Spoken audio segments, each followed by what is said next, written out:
अहो अगर आपके पेरेंट्स आपको एक डीमन को बेच दे, वो भी सिर्फ 10 रुपए के लिए। यही स्टोरी है हमारे मेन कैरेक्टर इरुमा की। मैंने इस स्टोरी के पहले के 4 एपिसोड पहले ही कवर कर लिए, तो अगर आपको उन्हें देखना है तो आप यहाँ पे आई कार्ड पे क्लिक करके उन्हें देख सकते हो, और अगर आपने वो पहले ही देख लिया तो आप ये वीडियो को कंटिन्यू कर सकते हो। तो लास्ट टाइम हमने देखा था कि इनका बैटरा पार्टी ऑलमोस्ट कंप्लीट हो चुका था और ये लोग रिजल्ट्स अनाउंस करने ही वाले थे कि कौन सा बैटरा फर्स्ट आया है। तो यहाँ पे जो अनाउंसर होता है वो कहता है कि हम अभी रिजल्ट्स अनाउंस करने वाले हैं, लेकिन हम डायरेक्टली नहीं बताएंगे कौन सा बैटरा फर्स्ट आया है। पहले हम बताएंगे थर्ड नंबर पे कौन सा था, सेकंड पे कौन सा था और फर्स्ट पे कौन सा था। तो वो लोग कहते हैं कि थर्ड नंबर पे जो बैटरा आया था वो था सक्यूबस बैटरा। क्यों? क्योंकि वो लोगों ने लोगों को शांत किया था जब यहाँ पे सब लोग फंस गए थे इस पजल के अंदर। उसके बाद सेकंड नंबर पे आता है द न्यू मैजिक्स बैटरा। ये लोगों ने नए नए मैजिक इन्वेंट किए थे, इसीलिए इस वजह से इन लोग को सेकंड प्राइज दिया गया है। और अब बारी आती है नंबर 1 बैटरा की। इस वक्त हर एक बैटरा वाले सोचे थे कि इनको मिलने वाला है फर्स्ट प्राइज, बट इन लोगों ने अनाउंस किया कि फर्स्ट प्राइज मिला है ब्रॉडकास्ट बैटरा को। वो भी क्यों? क्योंकि पूरे इवेंट के टाइम पे ब्रॉडकास्ट बैटरा ही था जो हर एक चीज को प्रॉपर्ली ब्रॉडकास्ट कर रहा था और लोगों को इंस्ट्रक्शंस दे रहा था। तो इसी वजह से इरुमा और उसकी गैंग को कोई भी प्राइज नहीं मिला। और इसी वक्त काले को स्टेज पे आता है और वो माइक लेके कहता है मुझे एक बात अनाउंस करना है। यहाँ पे एक ऐसी चीज हुई थी जिसकी वजह से इस बैटरा को मुझे पनिश करना चाहिए, पर मैं इन्हें प्राइज देने वाला हूँ। और ये बैटरा का नाम है द मैजिकल एपरेटस बैटरा, और ये इरुमा का बैटरा था। काले को कहता है कि इस बैटरा में किसी भी एक मेंबर को, जो बैटरा वाले डिसाइड करेंगे किसको, उसका हम एक रैंक अप करेंगे। इसका रीजन ये है कि इस बैटरा ने बहुत अच्छा प्रदर्शन किया था उनके बैटरा का, और वो लोगों ने हमारा हेल्प भी किया था किसी एक चीज में जिसे हम रिवील नहीं कर सकते। तो फिर आस्मोडियस और क्लारा इरुमा को आगे करते हैं और फिर काले को इरुमा का रैंक 2 से रैंक 3 पे लेके जाता है और इरुमा को वार्निंग देता है। कहता है कि तुमने इस बार चीजें अपने हाथों में ले ली थी जो तुम्हें नहीं करना चाहिए। अगर तुम किसी प्रॉब्लम में फंस रहे हो तो तुम मुझे बुलाओ, मैं तुम्हारा फैमिलियर भी हूँ और तुम्हारा टीचर भी हूँ। फिर अगले दिन हमें दिखाते हैं कि इरुमा वापस से आमेरी के साथ बैठा होता है और वो उसे मांगा पढ़ के बता रहा होता है। और तभी आमेरी देखते ही खिड़की के बाहर उसको उसके पापा दिखते हैं। तो आमेरी इरुमा से कहती है कि इरुमा तुम रुक जाओ, मुझे कुछ काम है, मैं काम करके आती हूँ। तो फिर इरुमा भी वहां से बाहर निकल लेता है और सोचता रहता है कि क्या हुआ, आमेरी इतने जल्दबाजी में क्यों भाग गई। और तभी इरुमा को पीछे से धक्का लगता है, तो वो देखता है तो उसके पीछे खड़े होते हैं आमेरी के पापा। लेकिन ये बात उसे पता नहीं रहती है। आमेरी के पापा इरुमा को लेते हैं अपने साथ और जाके एक बेंच पे बैठ जाते हैं। वहां पे वो इरुमा से बात करते हैं, उससे कहते हैं कि मैं एक्चुअली बॉर्डर पेट्रोल का पुलिस ऑफिसर हूँ। तो वो कहते हैं कि मेरा काम ये है कि अगर कोई भी इंसान डीमन वर्ल्ड में आता है तो मैं उसे यहाँ पे पकड़ लेता हूँ। तो ये सुनकर तो इरुमा थोड़ा डर जाता है। इरुमा उनसे पूछता है कि आप उन्हें पकड़ने के बाद क्या करते हो। तो वो कहते हैं कि मैं उसे पका के खा लेता हूँ। फिर वो हंस के कहते हैं कि मैं तो मजाक कर रहा था। उसके बाद वो कहते हैं कि अगर कोई इंसान यहाँ पे गलती से आ जाए तो मैं उसकी हेल्प करता हूँ और उसे वापस से ह्यूमन वर्ल्ड में भेज देता हूँ, और उसको ह्यूमन वर्ल्ड में भेजने के साथ ही साथ मैं उसकी यहाँ की सारी मेमोरीज भी इरेज कर देता हूँ। तो अगर तुम्हें लगे कि यहाँ पे कोई ऐसा इंसान आ गया है जिसके बारे में तुम्हें पता हो तो तुम मुझे बता देना। ऐसे मतलब वो इनडायरेक्टली इरुमा से पूछताछ करते हैं कि क्या इरुमा असल में इंसान है कि डीमन है। उसी वक्त आमेरी भी उनके पीछे आ जाती है और वो आके इरुमा को इंट्रोड्यूस करवाती है उसके पापा से। तो आमेरी के पापा आमेरी से पूछते हैं कि तुम इसे कैसे जानती हो। तो आमेरी थोड़ी सी नर्वस हो जाती है। वो सोचती है कि अगर मैंने अपने पापा को मांगा के बारे में बताया तो वो मुझे पकड़ लेंगे। तो वो झूठ झूठ में कह देती है कि हम बस प्यार भरी बातें करते हैं और उसी के बारे में बातें करते रहते हैं अकेले में। ये सुन के आमेरी के पापा को लगता है कि इरुमा उनकी बेटी को सेट कर रहा है और वो उस वक्त एकदम गुस्से में आ जाते हैं। फिर आमेरी धीरे धीरे करके उसके पापा को वहां से बाजू में लेके जाती है। फिर अगले दिन क्लास में आस्मोडियस और क्लारा हर जगह न्यूज़पेपर चिपका रहे होते हैं जिसके ऊपर इरुमा का रैंक अप का न्यूज लिखा रहता है। और तभी ही इरुमा के सामने आके उसके क्लासमेट्स कहते हैं इरुमा क्या तुम्हें डेमिडॉल्स के बारे में पता है। तो इरुमा बोलता है डेमिडॉल्स क्या होते हैं। तो वो लोग एक्सप्लेन करते हैं कि इस दुनिया में जब भी कोई भी डीमन अपना संतुलन खो रहा होता है और वो उसके ईवल साइकिल के पास जा रहा होता है तो वो लोग ऐसी ऐसी चीजें करते हैं जिससे उनका संतुलन वापस से उनके पास आता है। और तब वो लोग यूज करते हैं डेमिडॉल्स को जो कि उनको शांत करवाती है। और कुरुमु नाम की डेमिडॉल है जिसका अभी हाल ही में एक इवेंट होने वाला है हमारे स्कूल के पास में, वो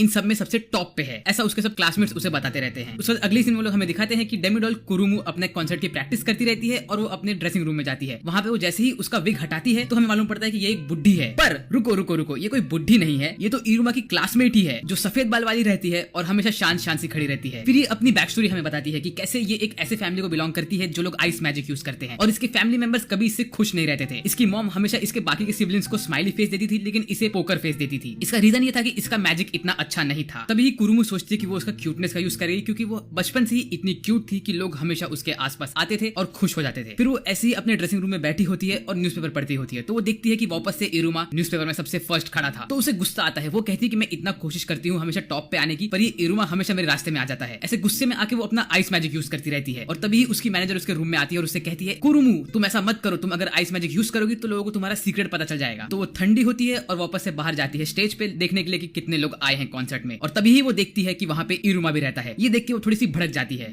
इसके बाद हमें बैक स्टोरी मिलता है कि इरुमा को असल में ब्रॉडकास्ट बैटरा ने उनके रूम में बुलाया था और वहां पे जो उनका प्रेसिडेंट होता है उसने इरुमा को टिकट दिए होते हैं कुरुमी के कॉन्सर्ट के। क्यों? क्योंकि उसे लगता था कि असल में इरुमा के फायरवर्क्स को ही जीतना चाहिए था टॉप रैंक, मगर उसे नहीं मिला। तो उसने सोचा कि मैं इरुमा को ये टिकट दे देता हूँ। तो इरुमा जैसे ही कॉन्सर्ट पे पहुंचता है वहां पे वो लकी विनर बन जाता है और उसे मिलता है मौका कुरुमु से 1-on-1 बैठ के डिस्कशन करने का। वेल इरुमा कुरुमु के साथ बैठा रहता है उसके रूम में और उससे बात करता रहता है। तभी कुरुमु कोशिश करती है कि वो इरुमा के ऊपर थोड़ा सा रौब झाड़ सके और तभी इरुमा कहता है कि तुम ऐसे कैसे कर लेती हो, तुम पढ़ाई भी करती हो और उसके साथ साथ तुम अपना ये काम भी करती हो, तुम तो बहुत सही हो। इरुमा कहता है कि मैं बहुत कोशिश करता हूँ कि मैं लोगों की नजरों में ना हूँ, फिर भी मैं बगैर कोशिश किए भी उनके नजरों में आ जाता हूँ। ये सुनकर कुरुमु बहुत भड़क जाती है और वो अपनी सारी पावर्स एक साथ यूज करने लग जाती है। वेल फिर वो थोड़ी ठंडी हो जाती है वापस से और इरुमा उससे कहता है कि चलो बाय, मिलते हैं स्कूल में। तो कुरुमु को मालूम पड़ जाता है कि इरुमा को पता चल गया कि कुरुमु कौन है। तो कुरुमु इरुमा को अपने पास लेके आती है और बोलती है तुम्हें कैसे पता चला कि मैं ही कुरुमु हूँ, तुम्हारी क्लासमेट। तो इरुमा बोलता है कि तुम हमेशा अपने मुट्ठी बांध के रखती हो और अपने अंगूठे को अपने मुट्ठी के अंदर रखती हो, इसी वजह से मुझे लगा कि तुम ही कुरुमु हो और तुम्हारे चश्मों ने भी मुझे ये बताया था। वेल ये सब सुनने के बाद कुरुमु थोड़ी सी टेंशन में आ जाती है और वो उसके सारे पावर्स वापस यूज करती है और उसकी तबियत खराब हो जाती है। और फिर कुरुमु की मैनेजर उनके रूम में आती है और वो इरुमा से पूछती है कि अरे ये क्या हो गया, अभी कुरुमु की तबियत कैसे खराब हो गई। तो इरुमा बोलता है कि पता नहीं, वो बस बैठी थी और उसने उसके सारे पावर्स यूज कर लिए और वो गिर गई। तो उसकी मैनेजर कहती है कि कुरुमु के साथ हमेशा ऐसा होता है, जब भी वो उसके पावर्स यूज कर लेती है तो उसकी बॉडी अनस्टेबल हो जाती है। अब हमें किसी डॉक्टर को बुलाना पड़ेगा, लेकिन कुछ ही घंटों में उसका कॉन्सर्ट भी स्टार्ट होने वाला है और सारी ऑडियंस भी आ गई है। वेल कुरुमु को जल्दी से ठीक करने का एक रास्ता और है, वो है अगर हम उसकी फैमिली मेंबर्स को यहाँ बुलाए, लेकिन उनको भी आते आते बहुत लेट हो जाएगा। अब क्या करें, इस प्रॉब्लम में वो लोग फंस जाते हैं। तभी वो लोग सोचने लगते हैं कि वो लोग क्या कर सकते हैं और उन्हें कोई रास्ता नहीं मिलता है। फिर अगले सीन में हमें दिखाते हैं कि कुरुमु अपनी नींद से उठती है और वो सुनती है कि लोग बहुत खुश हो रहे हैं बाहर। तो जाके बाहर देखती है कि क्या हो रहा है, लोग ऐसे खुश क्यों हो रहे हैं, कॉन्सर्ट तो मिस हो गया था उसका। लेकिन वो देखती है कि 3 लोग कॉन्सर्ट को चालू रखे रहते हैं। वो लोग होते हैं इरुमा, आस्मोडियस और क्लारा। ये देख के वो थोड़ी हैरान हो जाती है। तभी उसकी मैनेजर उसे बताती है कि तुम्हारे पेरेंट्स यहाँ पे आए थे और उन्होंने तुम्हारी तबियत ठीक कर दी थी। उसी वक्त इरुमा और उसकी गैंग मुझसे आके बात कर रही थी कि हम क्या करें, आपके हेल्प किस तरह से कर सके। तभी ही वो लोगों ने सोचा कि वो लोग खुद एक ओपनिंग एक्ट परफॉर्म करेंगे डेमिडॉल बनके, और बस वही हो रहा है यहाँ पे। और तभी कुरुमु देखती है कि सारे ऑडियंस को भी ये सब बहुत पसंद आ गया था। तो कुरुमु भी ये सब देख के बहुत ज्यादा एक्साइटेड हो जाती है और वो जाती है इरुमा को ज्वाइन कर लेती है इस इवेंट में। और तभी इरुमा और कुरुमु दोनों साथ में मिलकर इवेंट को कंटिन्यू करते हैं। उसके बाद जब कुरुमु बैकस्टेज जाती है तो फिर उसकी मैनेजर वहां पे आती है और कुरुमु को एक पेपर देती है जो उसके पेरेंट्स ने उसे दिया होता है, और इसमें पहली बार वो लोगों ने स्माइली फेस बना के दिया होता है कुरुमु को। ये देख के वो बहुत खुश हो जाती है। मीनवाइल उसकी मैनेजर जाके इरुमा से भी कहती है कि असल में कुरुमु की फैमिली यहाँ पे आई थी और वो लोग बहुत खुश है और प्राउड है कुरुमु से। फिर इरुमा वहां से जाने के पहले कुरुमु का ऑटोग्राफ ले लेता है और अगले दिन जब वो लोग स्कूल में जाते हैं तो इरुमा और कुरुमु इन दोनों में दोस्ती भी हो जाती है। वेल उसके बाद अगले दिन इरुमा और उसकी गैंग वापस से स्कूल जाती रहती है। तभी आस्मोडियस और क्लारा दोनों रेस लगाते हैं कि कौन स्कूल की तरफ पहले पहुंचेगा, और इस रेस में दोनों तेज तेज भागे जाते हैं, लेकिन हमें पता ही नहीं चलता कि कौन जीता ये रेस। उसके बाद स्कूल में बैठे बैठे ये लोग बस क्लास अटेंड करते रहते हैं। तभी पीछे जो हमारे बॉयज होते हैं वो लोग असल में थोड़ा बातें करते रहते हैं। तभी उनकी टीचर उन्हें फ्रॉग में कन्वर्ट कर देती है। ऐसे ही इरुमा का दिन नॉर्मली चलता रहता है। वो वापस शाम के टाइम पे अमेरी को मांगा पढ़ के बताता रहता है और ऐसे ही वो खुश रहता है पूरे दिन। फिर वो अपने घर जाके सो जाता है और तभी वो रियलाइज करता है कि अरे ये क्या हो रहा है, मैं तो डीमन वर्ल्ड में पूरी तरह से घुल मिल गया हूँ, क्या ये सही चीज है। ये सोच के वो थोड़ा टेंशन में आ जाता है। फिर अगले दिन वो ऐसे ही टेंशन में अपने दोस्तों के साथ चलता रहता है। तभी क्लारा और आस्मोडियस दोनों ये चीज देखते हैं कि इरुमा एकदम टेंशन में है, तो उन्हें लगता है कि इरुमा असल में बहुत थक गया है। तो वो लोग डिसाइड करते हैं कि वो लोग इरुमा के लिए खाना बनाएंगे और उसे वो खाना देंगे ताकि वो खुश हो जाए। तो पहले तो आस्मोडियस और क्लारा दोनों मिलकर खाना बनाते रहते हैं इरुमा के लिए, लेकिन उनके बीच में झगड़ा होने लगता है। तो वो लोग डिसाइड करते हैं कि दोनों अलग अलग करके खाना बनाएंगे और जिसका खाना इरुमा को पसंद आएगा वो इरुमा का बेस्ट फ्रेंड बन जाएगा। तो उसके बाद आस्मोडियस अपने घर में बैठ के खाना बनाता रहता है और वहां पे क्लारा अपने घर में बैठ के खाना बनाती है। क्लारा अपने खाने में उसकी सारी मनपसंद चीजें मिक्स कर देती है और उसकी मॉम उसका हेल्प करती है खाना बनाने में। और इस तरफ आस्मोडियस एक से एक अच्छा डिश बनाता है इरुमा के लिए, लेकिन वो सोचता है कि इसमें से कोई भी स्पेशल है ही नहीं। तो आस्मोडियस का बटलर उसका हेल्प करता है, कहता है कि आप